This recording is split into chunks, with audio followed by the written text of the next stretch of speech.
প্রভু আমার গুরু ইসরায়েলের পবিত্র জনটি বললেন, তোমরা যদি আমার কাছে ফিরে আসো তবে সুরক্ষিত হবে।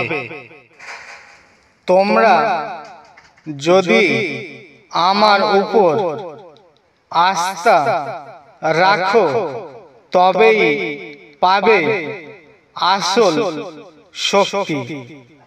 কিন্তু তোমাদের শান্ত হতে হবে, কিন্তু তোমরা তা করতে চাও না। আমরা যদি অবিশ্বস্ত হয়, তিনি কিন্তু বিশ্বস্ত থাকেন, কারণ তিনি নিজেকে অস্বীকার করতে পারেন না। কারণ প্রত্যেক ঈশ্বরজাত সন্তান জগৎকে জয় করেন। এর দ্বারা তোমরা সেই মন্দ শক্তির সমস্ত রকমের অগ্নিবাণ নিভিয়ে দিতে পারবে। যিশু তাদের বললেন, তোমাদের অল্প বিশ্বাসের কারণেই তোমরা তা পারলে না। আমি তোমাদের সত্যি বলছি, ছোট সর্ষে দানার মতো এতটুকু বিশ্বাস ও যদি তোমাদের থাকে, তবে তোমরা যদি এই পাহাড়কে বলো, এখান থেকে সরে ওখানে যাও, তবে তা সরে যাবে।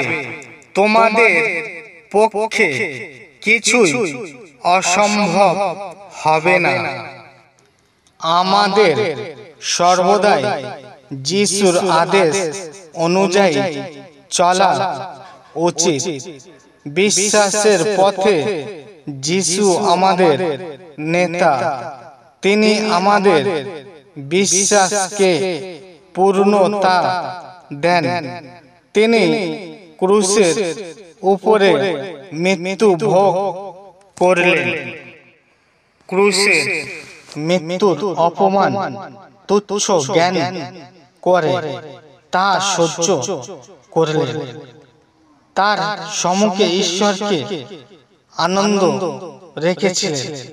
সেই দিকে দৃষ্টি রেখে যিশু তা করতে পেরেছিলেন। এখন তিনি ঈশ্বরের সিংহাসনের ডান পাশে বসে আছেন।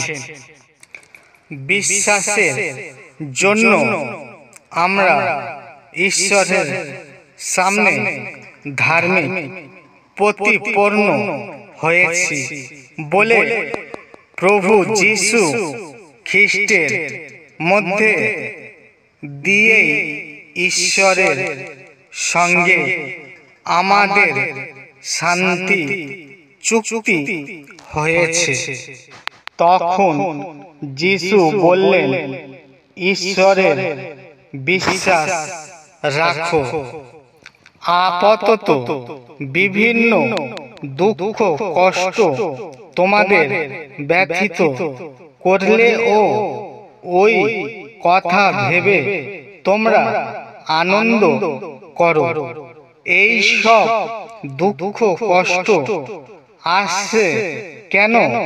এরা আসে যাতে তোমাদের বিশ্বাস খাঁটি বলে প্রমাণিত হয়।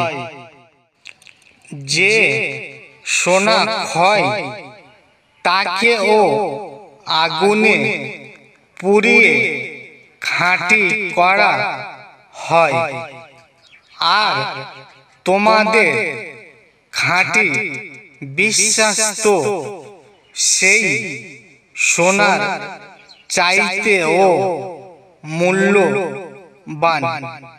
বিশ্বাসের পরীক্ষায় যদি দেখা যায় যে তোমাদের বিশ্বাস অটল আছে, তবে যীশু খ্রিস্টের কোনো পুনরাগমনের সময়ে তোমরা কত না প্রশংসা, গৌরব ও সম্মান পাবে।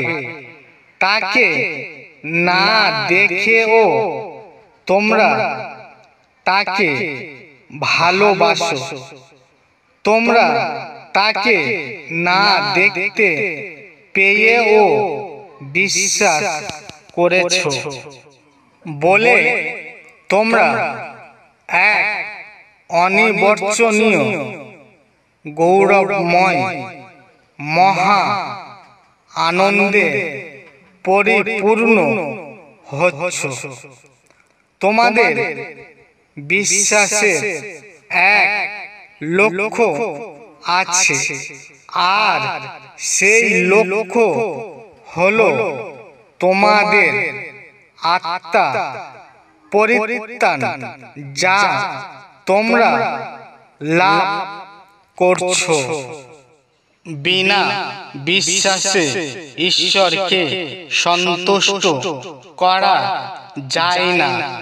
যে কেউ ঈশ্বরের কাছে আসে তাকে অবশ্যই বিশ্বাস করতে হবে যে ঈশ্বর আছেন, আর যারা তার অন্বেষণ করে তাদের তিনি পুরস্কার দিয়ে থাকেন।